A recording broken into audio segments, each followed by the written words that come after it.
வணக்கம். இன்னைக்கு நம்ம சேனல்ல பார்க்க போறது கொய்யாப்பழ பர்ஃபி. கொய்யாப்பழ பர்ஃபி செய்யறதுக்கு தேவையான பொருட்கள் என்னென்னன்றதை பார்க்கலாம். நல்ல பழுத்த கொய்யாப்பழம் 3 எடுத்திருக்கேன். ஜீனி தேவையான அளவுக்கு. கொய்யாப்பழத்தை அரைச்சா அது எவ்வளோ பல்ப் இருக்கோ அதே அளவுக்கு நம்ம சீனி எடுத்துக்கணும். அதனால அதை கடைசியில் மெஷர் பண்ணிக்கலாம். நெய், முந்திரி பருப்பு, ஃபுட் கலர் கொஞ்சம் எடுத்திருக்கேன். ரெட் கலருக்கு பதிலாக க்ரீன் கலர் எடுத்தால் இன்னுமே நல்லா இருக்கும். கொய்யாப்பழ பர்ஃபி செய்கிறதுக்கு கொய்யாப்பழத்தை நல்லா தோல் சீவிட்டு கட் பண்ணி எடுத்துக்கலாம். கொய்யாப்பழத்தை தோல் சீவி கட் பண்ணியாச்சு. இது சாஃப்டாக ஆகிற வரைக்கும் ஒரு விசில் வச்சு குக்கரில் வேக வைக்கணும். குக்கர் எடுத்திருக்கேன். இப்போ இந்த கொய்யாப்பழத்தை ஒரு பாத்திரத்தில் மாற்றி இதில் கொஞ்சமாக தண்ணி ஊற்றி 2 விசில் வரைக்கும் வேக வச்சு எடுத்துடலாம். அப்போ தான் இந்த கொய்யாப்பழம் இன்னும் நல்லாவே சாஃப்ட் ஆகும். கொய்யாப்பழம் நல்லா வெந்துருச்சு, சாஃப்ட் ஆயிடுச்சு. இதை ஆரவும் வச்சாச்சு. இப்போ இதை மிக்சியில் அரைச்சிக்கலாம்.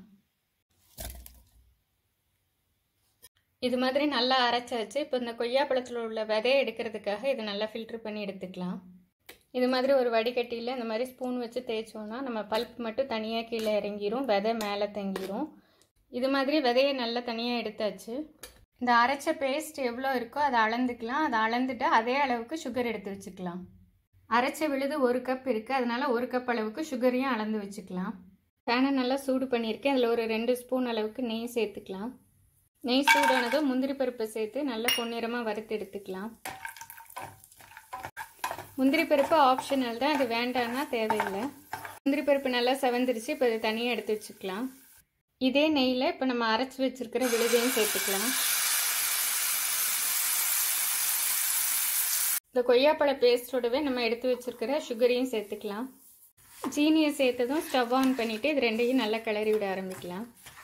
இந்த பர்ஃபி சீக்கிரமே ரெடி ஆயிரும். இதுக்கு நெய்யும் அதிகமாக தேவைப்படாது, வாசனைக்காக தான் கொஞ்சமாக சேர்த்துருக்கோம்.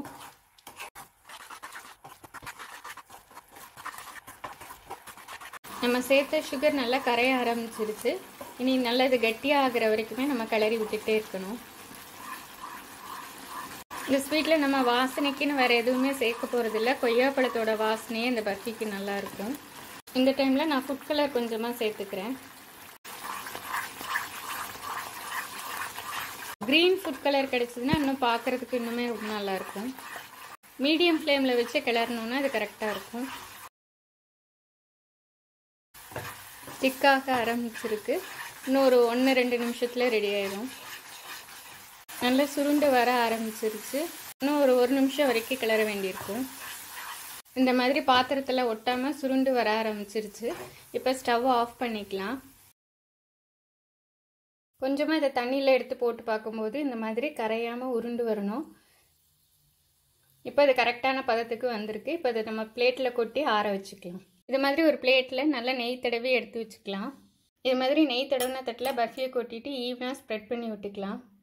ஸ்பூனில் கொஞ்சமாக நெய் தடவிட்டு இது ஸ்ப்ரெட் பண்ணோன்னா ஈஸியாக ஒட்டாமல் வந்துடும். இது மாதிரி நமக்கு தேவையான அளவு திக்னஸில் ஸ்ப்ரெட் பண்ணியாச்சு.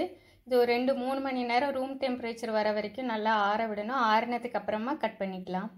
பர்ஃபி இப்போ நல்லா ரூம் டெம்பரேச்சருக்கு வந்துருச்சு. இப்போ அதை நம்ம கட் பண்ணி பீஸ் பண்ணிக்கலாம்.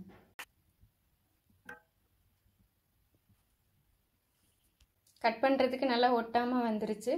இப்போ கொய்யாப்பழ பர்ஃபி ரெடி ஆயிடுச்சு. சாப்பிட்றதுக்கு நல்லா சாஃப்டாக இருக்கும். கொய்யாப்பழத்தில் சில நேரம் சீட்ஸ் நிறைய இருக்கும், சாப்பிட்றதுக்கு கொஞ்சம் கஷ்டமாக இருக்கும். இது மாதிரி பர்ஃபியாக பண்ணோன்னா நமக்கு டேஸ்ட் ரொம்பவே நல்லா இருக்கும். கார்னிஷிங்காக நான் அந்த மாதிரி கேஷ்யூ நட்ஸை ஃப்ரை பண்ணி மேலே வச்சுருக்கேன். ஃப்ரை பண்ண கேஷ்யூ நட்ஸை நம்ம பர்ஃபி கூட மிக்ஸ் பண்ணி கூட செய்யலாம், நல்லாயிருக்கும். கொய்யாப்பழத்தோட டேஸ்ட்டோடையும் அதோட வாசனையோடையும் கொய்யாப்பழ பர்ஃபி சாஃப்டாக ரெடி ஆகிருக்கு. இதை நீங்களும் ட்ரை பண்ணி பாருங்கள். இந்த வீடியோ உங்களுக்கு பிடிச்சிருக்குன்னு நினைக்கிறேன். இதே மாதிரியான இன்னொரு வீடியோவில் உங்களை சந்திக்கிறேன்.